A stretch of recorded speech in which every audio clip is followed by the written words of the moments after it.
Last week, I had a PowerPoint, and it spoke of the Orestia, and you were supposed to read the Orestia, about the Orestia, not the plays themselves, in the Graves text. And I do encourage you to get some Greek plays and read them, because they are one of the primary sources that we have of Greek myth, and usually they are very short, and they differ from modern plays that you might read, because within modern plays they give you all of the stage directions, etc., etc. But within Greek plays, they don't do that. They're very simple, written very simple, and there are conventions within Greek drama that continue on into our drama.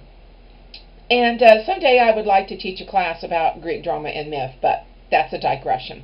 I wanted to talk to you about the Orestia. Now, the Orestia is a trilogy, and it is about Orestes and his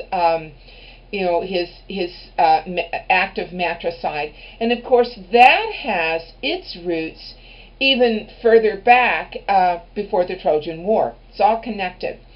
And the Trojan War, of course, began because Priam sent his young son Paris away from Troy, because it was prophesied that he would bring the downfall of the city. Now, he didn't kill him, and he didn't kill him for a reason. By sending him off and exposing him on the countryside meant that it was in the hands of the gods, and it took the guilt or the blame away from Priam. You see this in other instances. I'm going to talk about Oedipus, and Oedipus's parents did the same thing.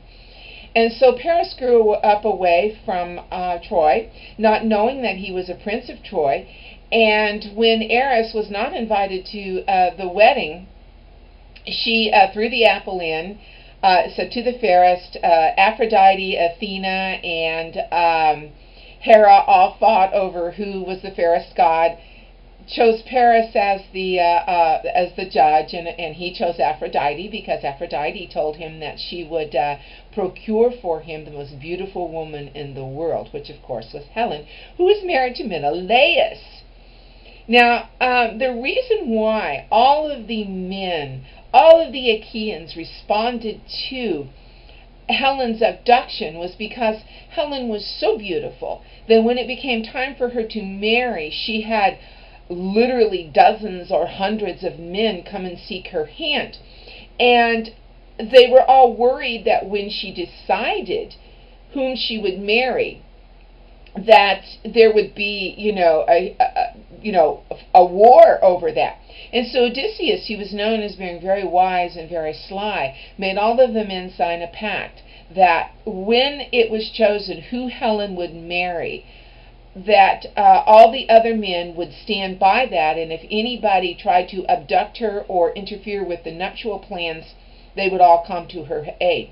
And that is the reason why, in the myth, the Achaeans went to help Menelaus in his quest to get his bride back.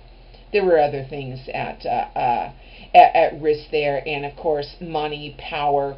There had been long-standing enmity between Troy and the Achaeans. However, that's what all of that came about. Now, Agamemnon, who was from Mycenae, and he was married to Clytemnestra, had signed this. In fact, he was Menelaus' brother. And if you've seen that horrid movie, Troy, oh my gosh, I don't even want to get into that with Brad Pitt. Horrendous. You would have known that they were brothers. Agamemnon then was going to sail to Troy, but he had offended, I think it was Poseidon, who refused to send him a fair wind so he could sail to Troy. And so his boats becalmed in the harbor. And then it was said by an oracle that if Agamemnon sacrificed his daughter Iphigenia, that he would get the wind that he needed. And so what did he do? He did. He sacrificed his daughter, did a human sacrifice. Now, in some later myths, it said that at the last moment Iphigenia was whisked away by, I think it was by Artemis, and taken to someplace else. That is a later addition of the myth. I have absolutely no doubt that Agamemnon offed his daughter in order to get a fair wind to Troy, which belies some of the insistence that the Greeks, including the Achaeans, were so civilized that they didn't commit human sacrifice. Yeah, they did. I'll talk a bit more about the Orestia here in a minute.